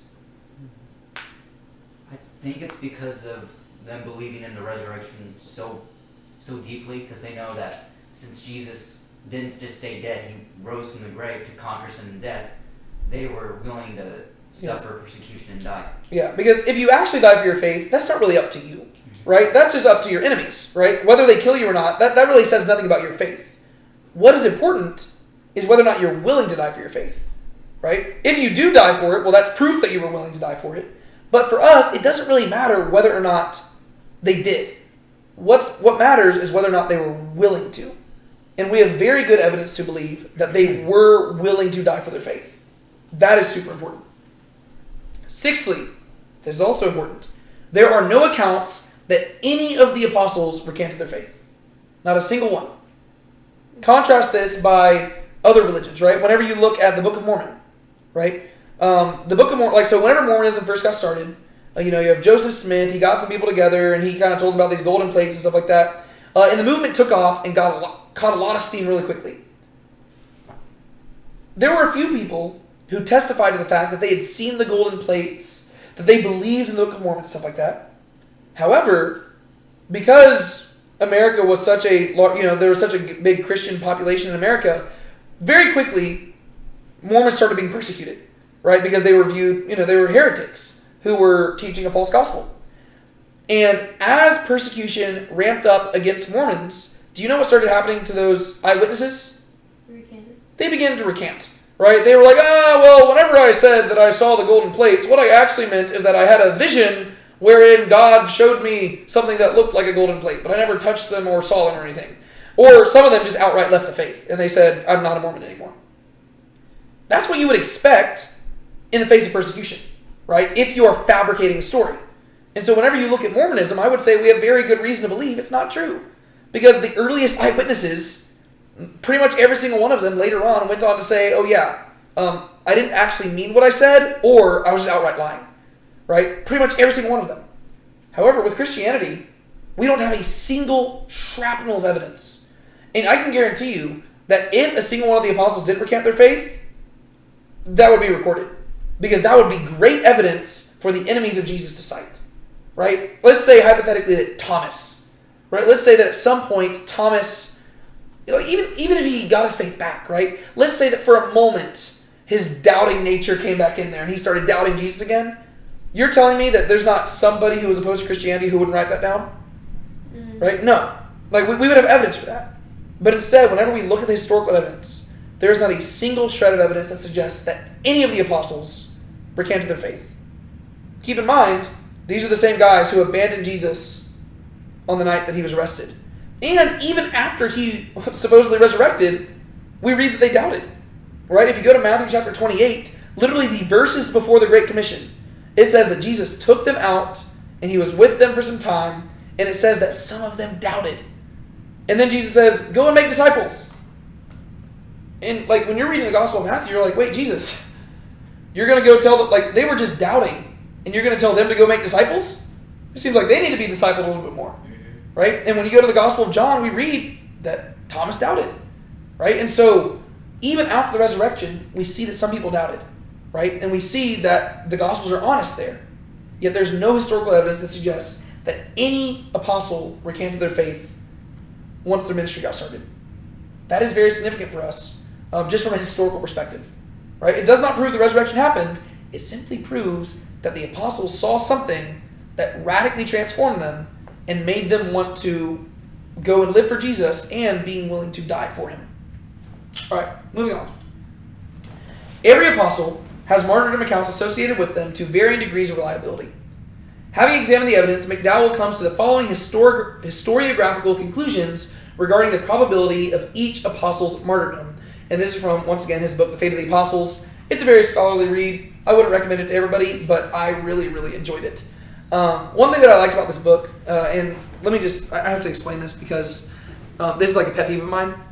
Like I already mentioned, a lot of times Christians will overstate our confidence about the deaths of the apostles, right? We'll say, oh yeah, we know exactly where Matthew died. We know exactly where Thomas died. I can't tell you how many aunts or uncles or step-grandmas I've seen post about these on Facebook, where they're like, here are how all the apostles died, and I've seen in the Chosen fan club thing, people will talk about all that stuff. And people will be very overconfident in it. As Christians, I have to encourage us to not do that. Because if we're going to criticize other people for being biased, we also need to be able to check our own biases. And before we just start spouting stuff out, we need to actually cite our sources and examine the evidence itself, right? And whenever you actually look at the martyrdom accounts of the apostles, what you're going to see is that there's a bunch of different accounts of them, right? I mean, if you're looking at Matthew himself, there's probably like 5 or 6 different accounts of how Matthew died. And some of them are good, they literally can't be true at the same time, right? One will say, oh, he was crucified over in Egypt. And another one will say he was skinned alive in Ethiopia.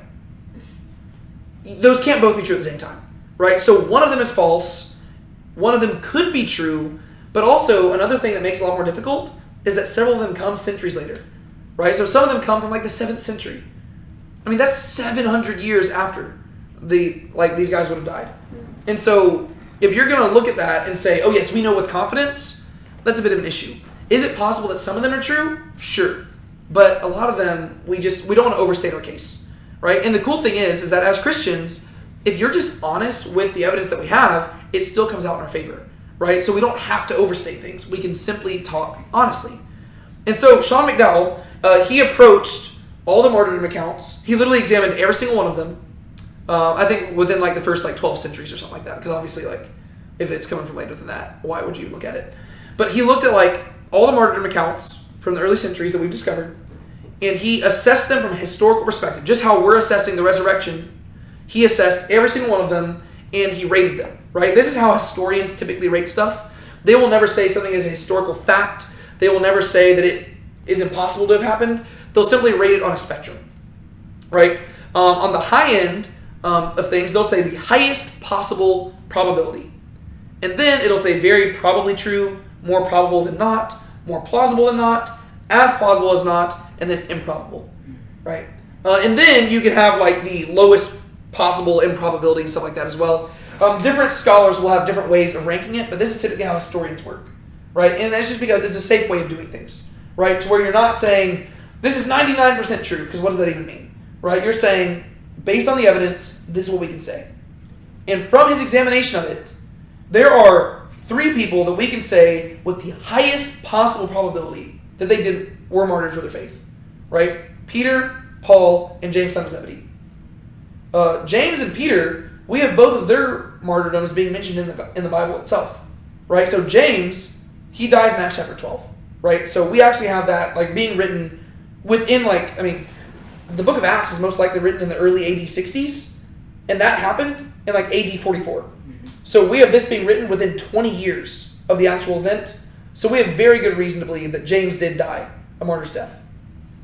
John, in his gospel, he records Jesus prophesying about Peter's death. And whenever you go to 1st and 2nd Peter, Peter seems to have the expectation that he will go on to die for his faith. And then whenever you examine the earliest non-biblical evidence, everybody says Peter died for his faith, right? And most of them will even say that he died by crucifixion. Some of them will add that he was crucified upside down, right? But ultimately, how he died doesn't matter. We have very good reason to believe he did die for his faith. And then practically every source that we have suggests that Paul died for his faith, right? I mean, even if you didn't have another source for Paul's death, if you literally just had Paul's writings, it's hard to imagine a reality where this guy did not die a martyr's death, right? Because it seems like Paul, just the way that he devoted himself to the gospel and the way he was willing to suffer, it's hard to even fathom the possibility of him dying of old age or something like that, or anything else, right? And so even if we didn't have all the other stuff, you just expect that this is heading to a martyr's death. But then whenever you actually look at it, we have a lot of evidence that suggests that he did, right? And most of the accounts say that he was beheaded in Rome, right? And it actually tells us that they couldn't crucify him because he was a Roman citizen, right? And so since you're a Roman citizen, you don't get the extreme penalty of crucifixion, you simply get beheaded. And so, highest possible probability is Peter, Paul, and James. Very probably true is James, brother of Jesus. We actually have some very early accounts suggesting that James, brother of Jesus, also was killed for his faith. And the earliest evidence that we have, I believe it says that he was pushed from the pinnacle of the temple, he was pushed off the wall of the temple to his death. And then some of the accounts even say that he didn't die on impact, and so they came and beat him with clubs and stones, which is sad, obviously. But there is almost a beauty to that, because if James, and we'll talk about this next time, Because we're going to talk about James and his death and stuff. But there's a certain beauty to it, because if you think about it, Jesus was tempted at the pinnacle of that temple, right? Remember whenever Satan said, "Throw yourself down from here," and it's almost like there's this beautiful, almost like rhythm or like a poetry to it, that Jesus did not throw himself down because he did not want to put the Lord his God to the test, but James was pushed down, and he died a martyr's death for the sake of his brother. That's kind of cool, right? So, and that's very probably true, right? So we have less assurance about that than the others, but it's still pretty probably true. More probable than not, Thomas, right? Because we have a lot of evidence that Thomas was martyred. More plausible than not is Andrew, and then as plausible as not is pretty much most of them: Philip, Matthew, Thaddeus, Bartholomew, James, Simon, Matthias. The reason he says as plausible as not is because pretty much every account of their martyrdom that we have is from really late. And we also do have with these guys, we even have some accounts that say that they didn't die a martyr's death, right? Some of them will say they died of old age, right? And so that's why he puts it as plausible as not. He's not saying that it didn't happen. He's just saying we really have no way of assessing, right? Because the evidence is too late. There's too many different accounts. We really just can't say for certainty. It'd be one thing if, 3 of the accounts were similar and you could almost reconcile them, but they're all just so different. Maybe one of them is true, but we really have no way of actually assessing that, right? And improbable is actually John's son Zebedee. So we do have accounts of John being martyred, but we have more accounts suggesting that he died of old age. There are reports of John being boiled alive, but the accounts that we have suggest that he actually survived being boiled alive. And so that's kind of a bummer. At that point, you kind of just wish that you had died, probably. So we would actually say that it's very improbable that John died, just because first off, if he given how significant John was, we would expect that if he did die, we would have earlier accounts of his death. But we don't. In the earliest accounts we have suggest that he just died of old age. In which case, it's kind of cool.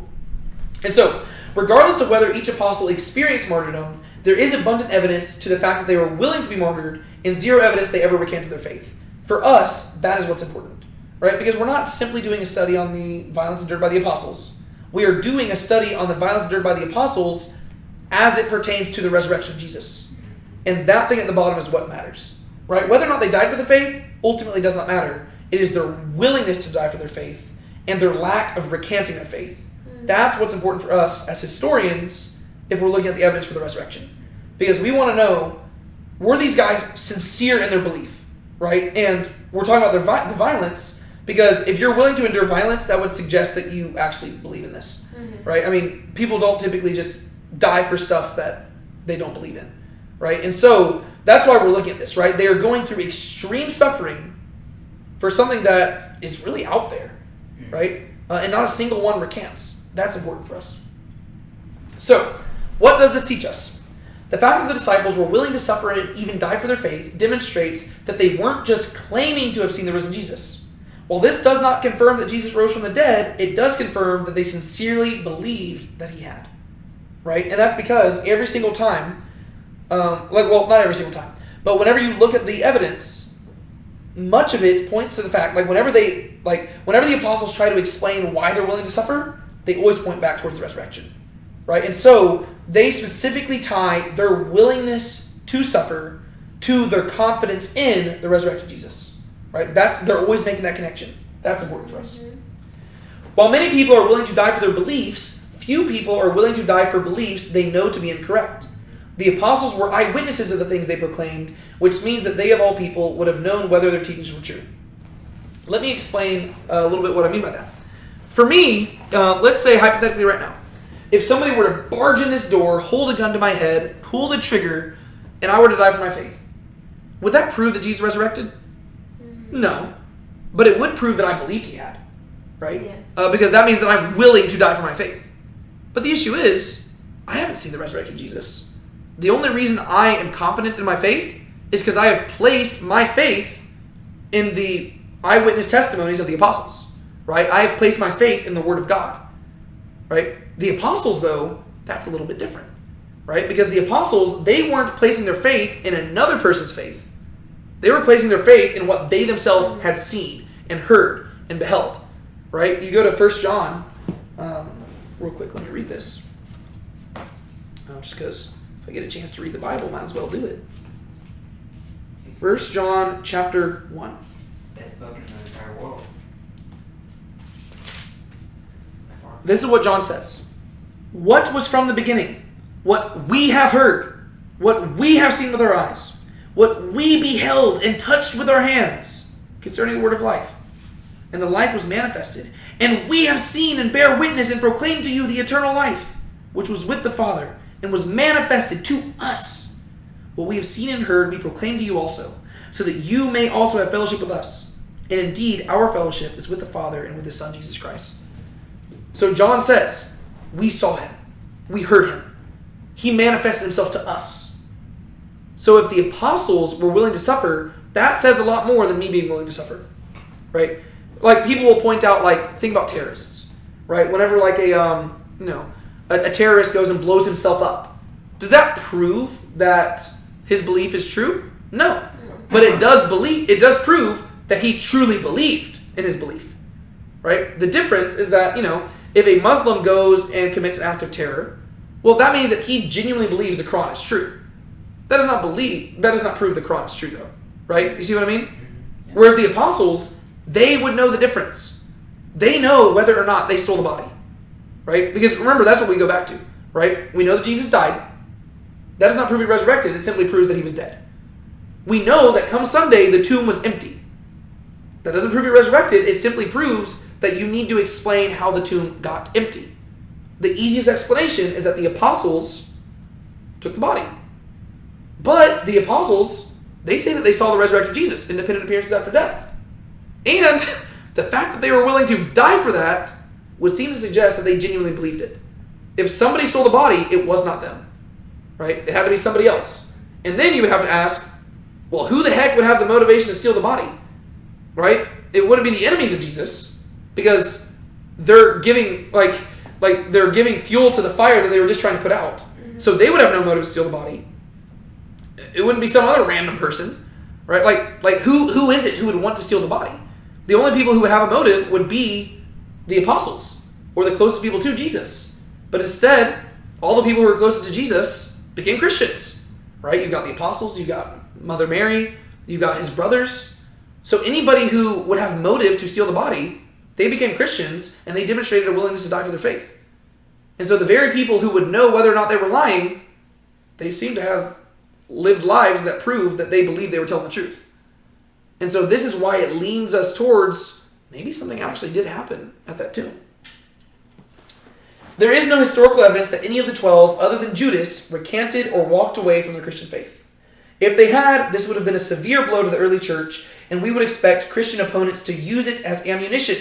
But there is no evidence of any such thing having ever occurred. Right? Nobody brings it up.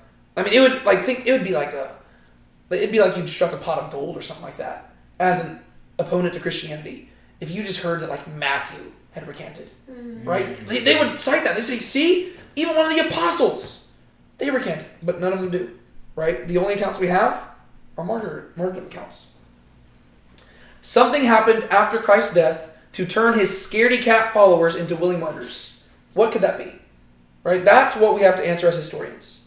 Right? We have very good reason to believe that on the night that Jesus was arrested, His apostles were scaredy cat cowards.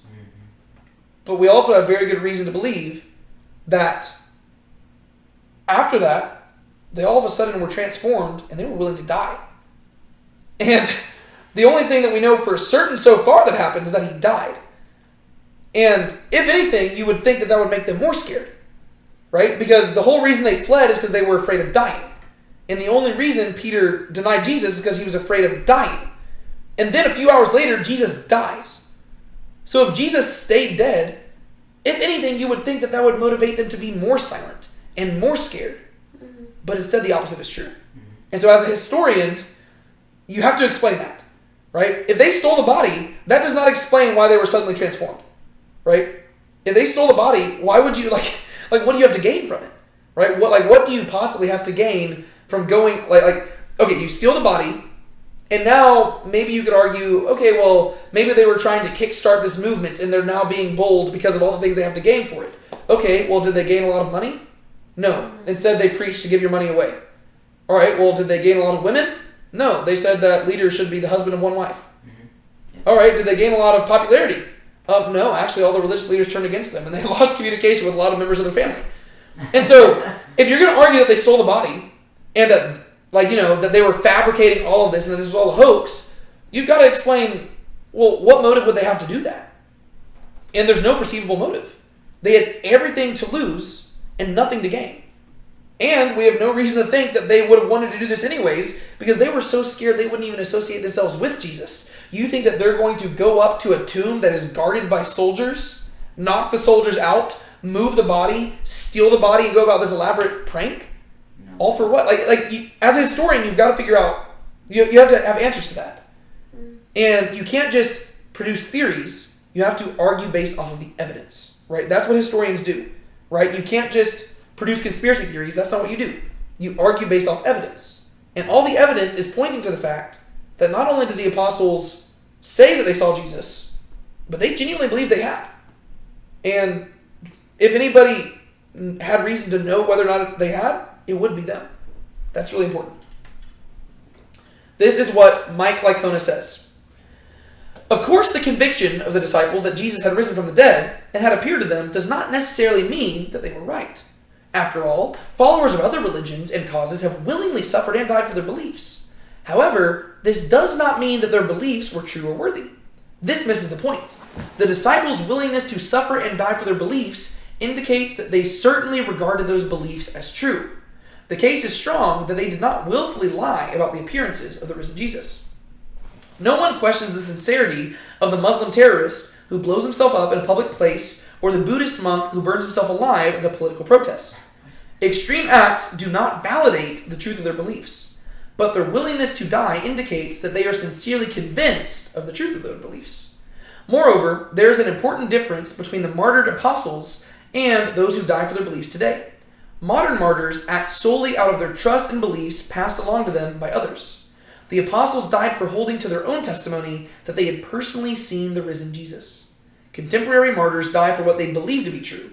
The disciples of Jesus suffered and were willing to die for what they knew to be either true or false. Right? We die by faith. They die by sight. Right? For them, like for us, we cannot know for certainty whether or not they saw the risen Jesus. Right? We can simply examine the evidence and come to a conclusion. Right? The cool thing for me is I do not think that the faith that the leap of faith that we have to take is not like a leap across a giant chasm.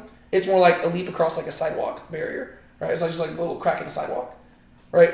We don't have to take some giant leap of faith when it comes to the resurrection of Jesus. For us, the evidence we have is good. But for them, it was just knowledge, right? They either did see him or they did not. And they knew whether they did or did not. For us, we just have to take it on faith. Right? And so that's why this is so important. This is what Sean McDowell says. The willingness of the apostles to suffer and die for their faith contributes significantly to resurrection research. While alone, it does not prove the resurrection is true, it does show the apostles sincerely believed it. All the apostles suffered and were ready to be put to death, and we have good reason to believe that some of them actually faced execution. There is no evidence that they ever wavered. Their convictions were not based on secondhand testimony, but personal experience with the risen Jesus, whom they truly believed was the risen Messiah, banking their lives on it. It is difficult to imagine what more a group of ancient witnesses could have done to show greater depth of sincerity and commitment to the truth. And so, there is fact number 4. To review, fact number 1, a death by crucifixion. Does that prove Jesus resurrected? No, but it proves he died, which is necessary in order to resurrect. Right? He did not simply pass out. He did not replace himself with some other person. Jesus of Nazareth was crucified by Pontius Pilate by the instigation of the high priest Caiaphas during the reign of Tiberius on the eve of Passover. That happened. Right? We know that. Secondly, come Sunday morning, on the 3rd day, ladies went to observe the tomb of Jesus, and they discovered it empty. Does that prove he resurrected? No. It simply proves that the tomb was empty. Could they have gone to the wrong tomb? Sure. But if so, why didn't the enemies of Jesus take them to the right tomb and point out that the body was still there? right? I mean, it's not like that wouldn't be too hard to do, right? Could somebody have stolen the body? Sure, possibly. But why would they do that? And if so, where did the body go, right? Sometimes you might not have the answers to these questions, but as a historian, you're simply trying to look at the evidence that we have and come to the best conclusion based off of what there is. Could the body have exploded in the tomb? Sure, but that'd be kind of weird and random, and you'd have to be able to explain why that would happen, and why the women didn't notice that, and why nobody noticed this, right? And so, sure, there's other theories you could give, but we're not simply wanting to be conspiracy theorists, we're wanting to go where the evidence leads. Thirdly, after the tomb was found empty, there are several people very early on who independently reported that they had physical, bodily interactions with the risen Jesus. It was not simply Jesus in a spiritual form like a ghost. No, this is a Jesus who ate food. You could touch him, right? You could interact with him. You could talk with him. It was the same exact person. He had holes in his hands and his feet. Several people, and even groups of people, 500 people at one time, reporting that they saw the risen Jesus. Does that prove he resurrected? No. It simply proves that there's a whole bunch of people who testified that he did. Could they have all had a hallucination? Yeah. But now you've got to produce some sort of drug in the first century that could cause 500 people to hallucinate the exact same thing. Whenever we don't even have drugs like that nowadays, right? You take LSD, you're going to all have different types of hallucinations. You're not going to have the same hallucination, right? Could they have all been dreaming? Sure. Same issue though, right? Sometimes people will have dreams that are similar to one another, but 500 people having the exact same dream? Not likely. All right? So yeah. Could they be having the same experience as the people who saw Elvis sightings? Could they simply be seeing what they want to see? Sure. Maybe. But that leads us to fact number 4. A lot of these people who said they saw the risen Jesus, they were willing to die for it. Some of them did die for it. Does that prove he resurrected? No. It simply proves that they genuinely did believe it whenever they said that they saw the risen Jesus. Right? I'm not going to go die because I thought I saw a unicorn walking down the street. I'm not going to die because I thought I saw Elvis alive and living in Hawaii or something like that. No. But these guys, they genuinely did. Right? And not a single one recanted. Even when faced by persecution. We have good reason to believe that several of them did die for their faith. And we have good reason to believe that every single one of them suffered for their faith. Because there was opposition coming to them from the Jewish people. There was opposition coming from the Romans. We have biblical evidence. We have non-biblical evidence. We have evidence from Christians. We have evidence from non-Christians, all saying that very early on, the Christian church faced immense persecution. And we have many early accounts saying that both apostles and regular disciples of Jesus, followers of the way, were killed. Does that prove he resurrected? No. But it proves that these people, both the apostles and the disciples of Jesus, just Christians, they had so much confidence in the resurrection of Jesus that they were willing to put their lives on the line for it. And that takes a lot of confidence. Right? I mean, it's not like you get a do-over. Right? I mean, once you die, you die. Right? You go on, if you're wrong, there's no going back. Right? And so if you are willing to die for your faith, that shows that you've got the utmost confidence in it. And within the first few years of the church getting started, we've got apostles being murdered, and we've got followers of Jesus being martyred. And so, apparently they thought that the apostles had pretty good evidence, right? Even evidence that we might not have ourselves, right? Apparently the 12 apostles, they had so much evidence that young Stephen in Acts chapter 7 was willing to die for his faith without flinching, right? And so, does that prove he resurrected? No. But it simply proves that something major happened.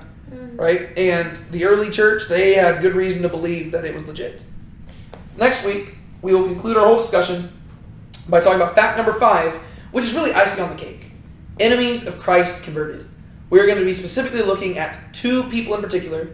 We're going to be looking at the Apostle Paul, and we're going to be looking at James, the brother of Jesus. After we do that, we will give our concluding thoughts, and I will allow you to arrive at whatever conclusion you think is the best historical conclusion we can make. Sound good? All right. One of y'all want to close us out in prayer? We're going to do it. Go for it. Dear Heavenly Father, thank you so much for bringing us here tonight to study your word. Help us, Lord, to not just apply these truths according to our own way of life, but that we would walk by faith and not by sight. And, help us to be willing to die for our faith and live according to your will for our lives. In the name of Jesus Christ. Amen. Amen.